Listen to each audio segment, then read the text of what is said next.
Ipakikita ko po sa inyo, welcome to my channel.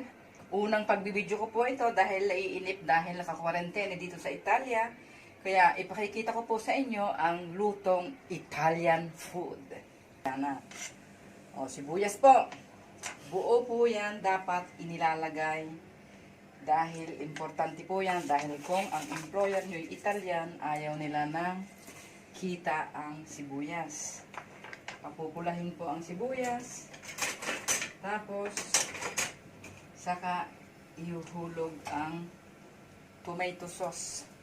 Kahit anong klase po ng tomato sauce, pwede nyong gamitin. Ako, kung alin po yung sale, yun lang po ang binibili namin dahil tipid po at wala po kaming trabaho. Naiinip lang po kaya kami ng anak ko, kaya nag-try kaming magluto. Total, araw-araw lang kami nagluluto para ma-share din namin sa inyo ang pagluluto namin ng Italian food dahil mura siya, masarap pa. Okay, pwede na po nating ihulog ang tomato sauce.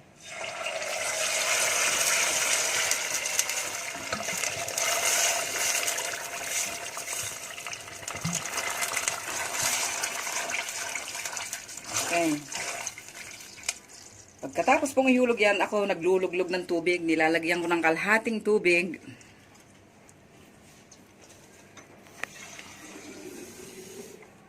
Ganitong ginagawa ko.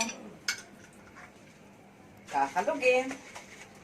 Tapos, dadagdag po ulit dyan sa sauce para hindi siya masyadong malapot. Kanya-kanya po tayong technique ng pagluluto eh. Tapos papakuloyin po yan. Lalagyan ng pepper, paminta. Sa Italian po ay pepe. Isang dado, nor sa atin. Kaunting asin.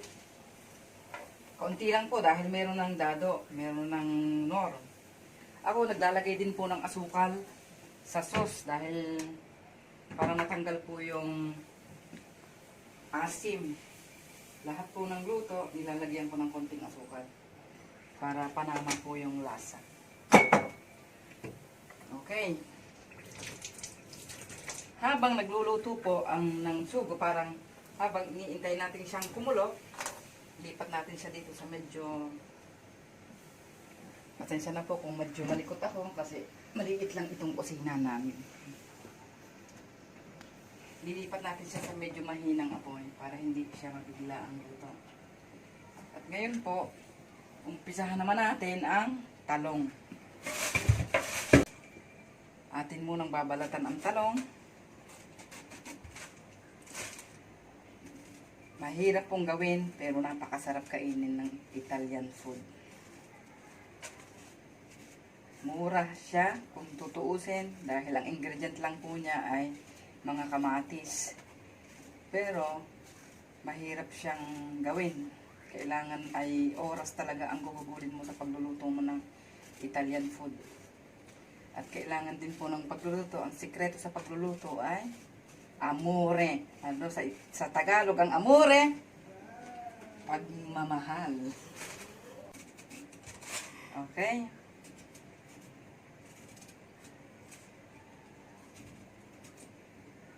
Matagal po ito. Matagal itong pagluluto ng parmigiana dahil ipiprito mo pa ang talong, ilalagay mo sa harina, tapos pagugulungin mo sa itlog, saka pa siya ipapatas sa lagayan, saka pa siya i-oven. Tapos papalamigin pa siya dahil hindi siya pwedeng kainin ng pagkalabas mo ng oven, pwede mo na siyang kainin. Kailangan papahingahin mo pa siya ng mga 20 minutes para mas masarap. Ito po ang favorite lahat ng aking mga employer. Ang parmigiana. Ganito lang po ang gayat ng parmigiana. Ganito. Pero sa Pilipinas, kung tatry nyo yung parmigiana at gagamitin nyo yung talong ng Pilipinas, ang hiwa na nyo pong gagawin ay pahaba. Hindi na pwedeng ganito dahil iba ang klase ng talong natin sa Pilipinas. Dito po maganda ang talong. O tingnan nyo, walang buto dito ang talong sa Italia. Pag nagayat po natin ng ganito ang talong, magpi-prepare naman tayo ng itlog. Ganito po ang ginagawa ko. Para hindi ka masyadong magtagal sa kusina, kailangan sabay-sabay na ang luto. Pagkakagayat nito, uumpisahan na din natin ang prito. Okay. Dito po, ipiprepare natin ang gagamitin nating itlog para sa pagprito ng talong.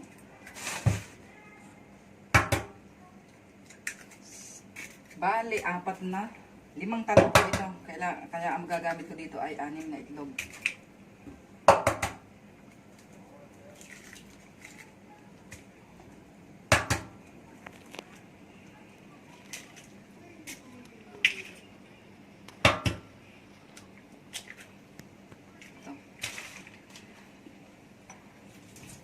Ang iba pong nagluluto ng parmigiana, hindi po sila gumagamit ng gatas. Pero ako, yan ang sikreto ko. Gatas. Lagyan po siya ng kaunting asin. Kaunti lang. Dahil may timpla na din po yung ating sauce, kaya kaunti lang na asin sa itlog. Ibabati natin yung itlog na ganyan. Tapos, para hindi siya mabigat sa tiyan, pag naluto, lalagyan po natin siya ng gatas diretso dito sa itlog.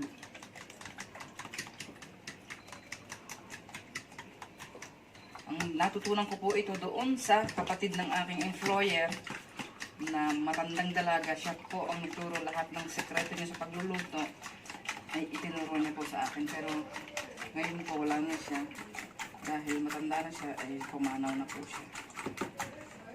Pero nagpapasalamat po ako sa kanya dahil lahat ng talento ko sa pagluluto ng Italian food ay sa kanya naman. Okay.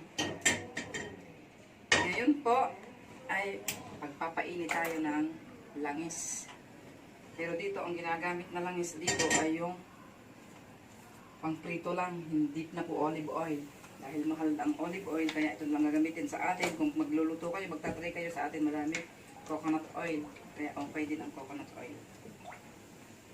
Kailangan madaming langis. Hindi po pwedeng dahil ang talong ay kumakain ng mantika.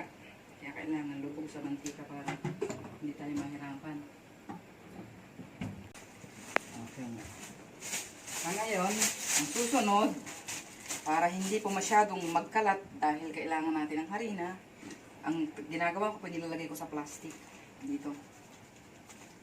Kaya sa isa-isa ko siyang gawin para mas mabilis. Ganito po ginagawa ko, nilalagay ko siya dyan. Tapos hawakan ko dito, kakagulin ko siya para sabay-sabay silang nalalagyan ng harina. Tapos pag nalagyan ko siya ng harina, isa-isa ko din siya lalagay dito. Papagpag mo siya para hindi masyadong maraming harina, para hindi maubos agad yung ating itlog. Kaya, tsaka hindi rin masarap pag maraming harina, kaya kailangan ipagpag nyo siya. Ganyan. Kailangan lang naman sa pagluluto para masarap ang luto mo, pasensya. Pag wala kang pasensya, ang luto mo, walang kahihinat ng maganda. Kaya kailangan ay pagmamahal sa pagluluto. Kaya, subscribe nyo yung aking channel at marami kayong matututunan sa akin. Kahit ang paggagawa ng mga cake, marunong din tayo niyan. Pero isa-isa kong ipakipakita sa inyo. Bukas, ang nilutuin natin ay riso patata quattro. Masarap po yun. Lalo sa atin, madaming ingredient. Tahong lang yun, patatas, at saka kamatis. Ito. Tapos, iprito na lang po yan. Tapos dito po sa sauce, naglalagay po ako nitong tawag dito sa atin ay basil. Basil. Basilico po dito sa Italia. Dahil pampabango. Saka pampalasa rin po siya. Masarap din ang lasa niya sa sauce ng... Kahit anong sauce na lulutuin, sanay na po akong maglagay niya. Kaya hindi na ako naaalsan ng tanim na halaman ng basil sa bahay. Okay. Mainit na po ang langis. Kaya pwede na nating umpisahan ang prito. Gawin sasawsaw mo yung talong na may harina. Tapos ipapatuluin mo rin ganyan. Pag wala nang tumutulo, saka mo ilalagay sa langis. Ganyan ang pagluluto. Tignan nyo kaya naglalagay ng gatas para hindi masyado yung lumalabas na itlog sa talong. Pwede rin ilagay nyo ang tubig kung walang gatas. Dahil para lang hindi siya masyadong mabigat sa tiyan, dahil ang itlog po mataas ang kolesterol. Dahil ipipirito pa natin siya, kaya gusto ko medyo light yung luto ko, kaya naglalagay ako ng gatas. Okay. Ito madalang ang nagluluto nito kasi matrabaho siya. Okay.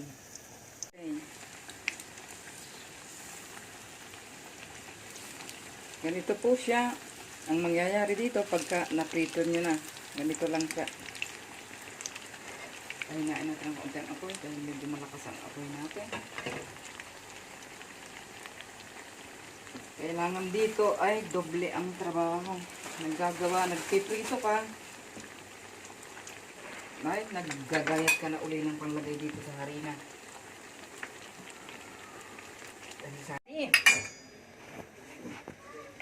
Laluto na po yung ating sauce kanina na ipinirefer natin kanina. Nakita nyo naman po yung pag-prepare ko ng sauce. Pero ganito po yun.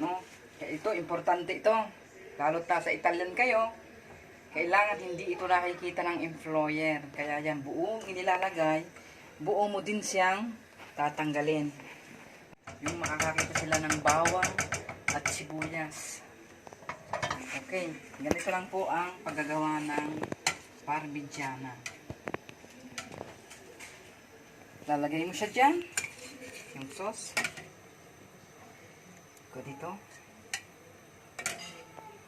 Isang bote lang sauce po sa bawat isang pag-prepare mo. Sa 5 talong kailangan isang boteng sauce. Dahil hindi po ako mahilig maglagay ng maraming sauce nito Simple lang akong maggawa ng parmigiana.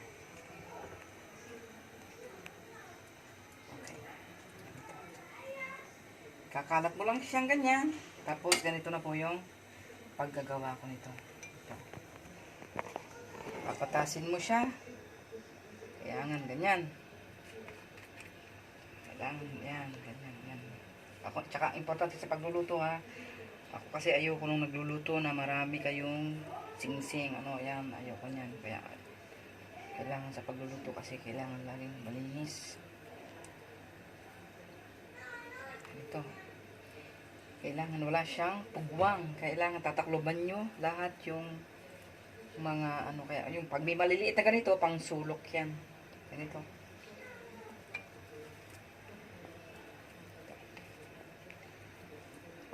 Try nyo to. Masarap to. Sarap siyang kainin lalo sa gabi. Ito lang. Panaman na. Tapos ganito lang, konti lang dahil sa ilalim mayroon ng sauce, kaya dito kaunting pahid lang para hindi lang siya tuyo. Sa Italian, asciutto ang tawag sa tuyo, kaya dito ganito lang. Ito lang ang stove ito. Dahil ang talong ay nagtutubig na siya, kaya kung lalagyan mo ba siya ng maraming sauce, hindi na siya masarap. Ganito lang akong magluto nito. Okay. Tapos, next, kailangan natin ang kutsilyo. Saan yung kutsilyo kong ginagamit dito? Ito ang kutsilyo kong ginagamit. Ito. Ang favorite ko, may kanya-kanya tayong favorite siya pagluluto. Asan mo natin siya?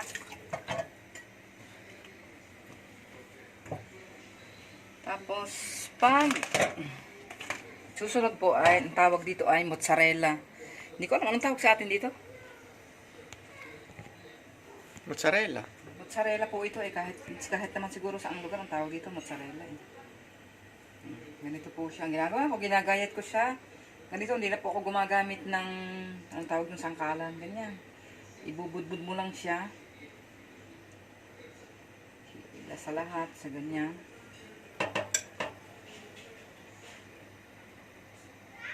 Kailangan mayroon hanggang tabi Basta pepe mo siya para habang umiinit ang siya sa oven, natutunaw naman po siya eh. Kaya, ano, dito kahit anong tatak ng mozzarella, pwede nyo gamitin.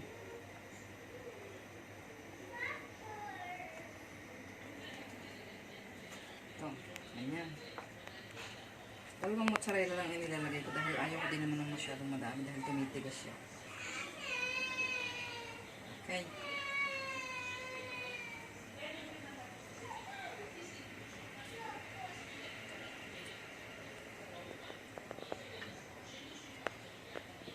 Okay. Ganito po yan. Ang isa pang ingredient nito ay ham. Pero ipapakita ko sa inyo ang paglalagay ko ng ham dahil may kanya-kanya po style. Sa employer po, ganito ang paglalagay ko ng ham. May siguro, ipapakita ko sa inyo. Ganito lang ha, ang paglalagay ko ng ham. Siguro magtatanong kayo kung bakit ito lang kalahati ang may ham. Kasi, yung manugang ko hindi siya kumakain ng baboy. Kaya, yung kalahati, hindi ko nilalagyan ng ham para sa kanya yun, para hindi na ako mag-double ng luto. Kaya kalahati lang. Tapos lalagyan natin siya ng parmigiano sa Italian. Sa atin daw ito ang tawag ay parmesan. Dito kahit ano din tatak ng parmesan ang gamitin na pagluluto. Total, basta ang lasa kasi nito sa paggagawa mo ng sauce. Andun ang sikreto niya. Okay. Pag nalagyan mo ng parmesan, kaunti lang din, sprout sa dito lang, sa may ham ng ng kaunting sauce. Tapos, ganito na. Papatungan nyo na uli siya ng ganyan. Tataklo ba lang? Ganito. Kaya kailangan, hindi kulangin yung pantaklob nyo. Kailangan, ay, pag nagprito kayo ng talong, ay yung tama, yung hindi kayo kukulangin na takloban. Lahat. Kailangan siyang takloban lahat. Mga ilang talong yung ginamit niya? 5 talong ang kailangan dito. Uy, depende kung ilang tao ang kakain. Tayo, 4 lang. Kaya kasi ang 3 talong. Kaya may natira pa na yan. Lalagay natin sa freezer yung natira. Tapos gagamitin natin sa isang araw sa paggagawa natin ng pasta alfredo. Okay. May siwang na 2 na maliit. Ang ginawa ko, pinilas ko yung isang buo para matakpan siya. Okay. Tapos, pag naihanay mo siya, kailangan i-press mo siya ng ganyan. Konti lang. I-press mo siya. Tapos, lalagyan ulit natin siya ng sauce sa ibabaw.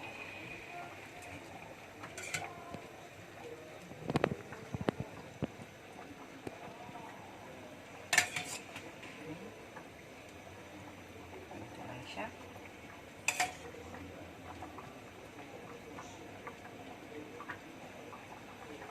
Pasensya na kung medyo makalat ang aking kusina dahil sadyang makalat pag ito ang niluto mo dahil madaming trabaho ito.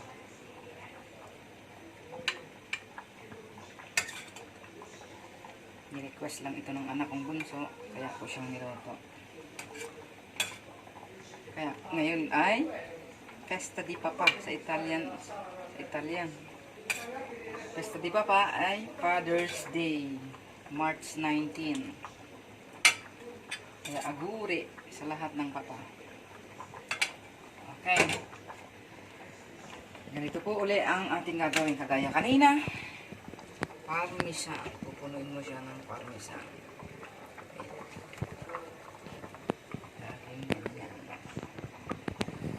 Mano-mano. Kamay lang ginagamit ko dahil hindi ako gumagamit ng kutsarita dito. Gusto ko siyang mailagay ng pantay. Kaya nga dito ang ito kasi ang nagpapalasa dito yung cheese. Dito kahit anong cheese pwede. Okay. I-oven na po natin siya.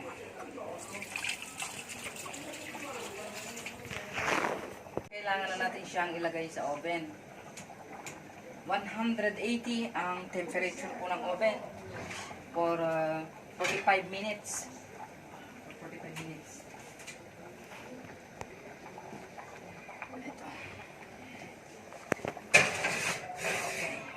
45 minutes po siya, kailangan sa loob ng oven. Okay. Mamaya na lang po ulit. Okay, luto na po ang ating parmigiana. Nakapalipas na po natin yung 20 minutes na sinabi ko kanina. Tingnan nyo po, pag sinabi ko yung 20 minutes, madali siyang gayatin, hindi siya nasisira. Dahil kasi, importante sa Italiano, halimbawa, at kayo yung may patiner, kailangan po ay presentable yung plato. Kaya, kailangan may time sa bawat menu na lulutuin para maganda rin pag dinala mo sa table, presentable siya. Ito po siya, oh. Ganyan. Pag dinala mo yan sa table ng mga Italian, ganyan po ang kahinat niyan. Tapos tikman po natin kung anong lasa niya. Dahil ito po ay kain po, ito pong menu na ito ay kain po ng mahirap at mayaman sa Italy. Pare-pareho po dito. Hindi kagaya sa Pilipinas na masarap ang kain ng mga mayaman. Dito po sa Italy, mahirap at mayaman. Marunong ka magluto, iisa lang ang kain.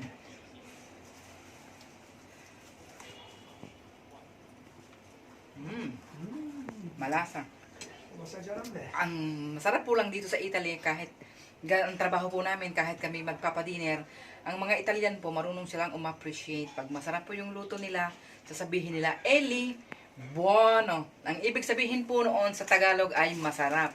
At saka ang isa pa po nilang habis, pag sinabi nila yung bono, sabay-sabay nilang gaganunin yung kanilang pisngi at sabay silang magsasabing buono. Ciao!